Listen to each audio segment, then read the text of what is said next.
Part 4 पागल हाथी। मोती राजा साहब की खास सवारी का हाथी था। यूं तो वह बहुत सीधा और समझदार था, पर कभी-कभी उसका मिजाज गर्म हो जाता था और वह आपे में न रहता था। उस हालत में उसे किसी बात की सुधि न रहती थी। महावत का दबाव भी न मानता था। एक बार इसी पागलपन में उसने अपने महावत को मार डाला। राजा साहब ने ये खबर सुनी तो उन्हें बहुत क्रोध आया। मोती की पदवी छिन गई। राजा साहब की सवारी से निकाल दिया गया। कुलियों की तरह उसे लकड़ियां ढोनी पड़ती, पत्थर लादने पड़ते और शाम को वह पीपल के नीचे मोटी जंजीरों से बांध दिया जाता। रातिब बंद हो गया। उसके सामने सूखी टहनियां डाल दी जाती थी और उन्हीं को चबाकर वह भूख की आग बुझाता। जब वह अपनी इस दशा को अपनी पहली दशा से मिलाता तो वह बहुत चंचल हो जाता। वह सोचता, कहाँ मैं राजा का सबसे प्यारा हाथी था और कहाँ आज मामूली मजदूर हूँ। यह सोचकर जोर जोर से चिंघाड़ता और उछलता। आखिर एक दिन उसे इतना जोश आया कि उसने लोहे की जंजीर तोड़ डाली और जंगल की तरफ भागा। थोड़ी ही दूर पर एक नदी थी। मोती पहले उस नदी में जाकर खूब नहाया, तब वहां से जंगल की ओर चला। इधर राजा साहब के आदमी उसे पकड़ने के लिए दौड़े, मगर मारे डर के कोई उसके पास न जा सका। जंगल का जानवर जंगल ही में चला गया।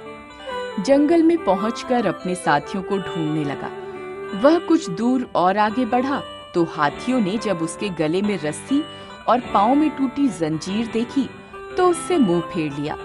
उसकी बात तक न पूछी। उनका शायद मतलब था कि तुम गुलाम तो थे ही, अब नमक हराम गुलाम हो, तुम्हारी जगह इस जंगल में नहीं है।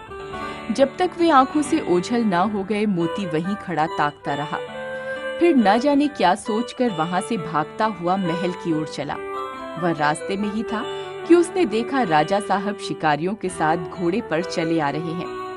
वह फौरन एक बड़ी चट्टान की आड़ में छिप गया। धूप तेज थी।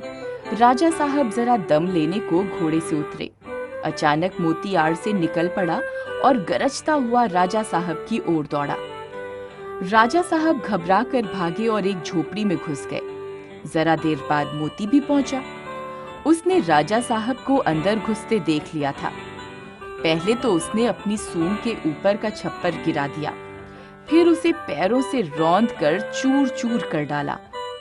भीतर राजा साहब का मारे डर के बुरा हाल था। जान बचने की कोई आशा न थी। आखिर जब कुछ न सूझी तो वे जान पर खेलकर पीछे दीवार पर चढ़ गए और दूसरी तरफ कूदकर भाग निकले। मोती द्वार पर खड़ा छप्पर रौंद रहा था और सोच रहा था कि दीवार को कैसे गिराऊं। आखिर उसने धक्का देकर दीवार गिरा दी। मिट्टी की दीवार पागल हाथी का धक्का क्या सहती, मगर जब राजा साहब भीतर ना मिले तो उसने बाकी दीवारें भी गिरा दी और जंगल की तरफ चला गया।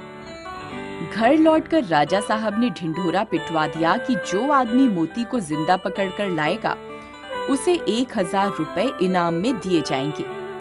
कई आदमी इनाम के लालच से उसे पकड़ने के लिए जंगल में गए, मगर उनमें से एक भी न लौटा। मोती के महावत का एक लड़का था। उसका नाम था मुरली। अभी वह कुल 8-9 बरस का था, इसलिए राजा साहब दया करके उसे और उसकी माँ को खाने पहनने के लिए कुछ खर्च दिया करते थे। मुरली था तो बालक, पर हिम्मत का धनी था। कमर बांधकर मोती को पकड़ लाने के लिए तैयार हो गया। उसकी माँ ने बहुत समझाया और लोगों ने भी मना किया, मगर उसने किसी की एक न सुनी और जंगल की ओर चल दिया। जंगल में गौर से इधर उधर देखने लगा। आखिर उसने देखा कि मोती सिर झुकाए उसी पेड़ की ओर चला आ रहा है। उसकी चाल से ऐसा मालूम होता था कि उसका मिजाज ठंडा हो गया है। जो ही मोती उस पेड़ के नीचे आया, उसने पेड़ के ऊपर से पुचकारा, मोती। मोती इस आवाज को पहचानता था। वह वहीं रुक गया और सिर उठाकर ऊपर की ओर देखने लगा। मुरली को देखकर पहचान गया। यह वही मुरली था जिसे वह अपनी सूंड से उठाकर अपने मस्तक पर बिठा लेता था। मैंने ही इसके पिता को मार डाला है। यह सोचकर उसे बालक पर दया आई। खुश होकर सूंड हिलाने लगा। मुरली उसके मन का भाव पहचान गया। वह पेड़ से नीचे उतरा और उसकी सूंड को थपकियां देने लगा।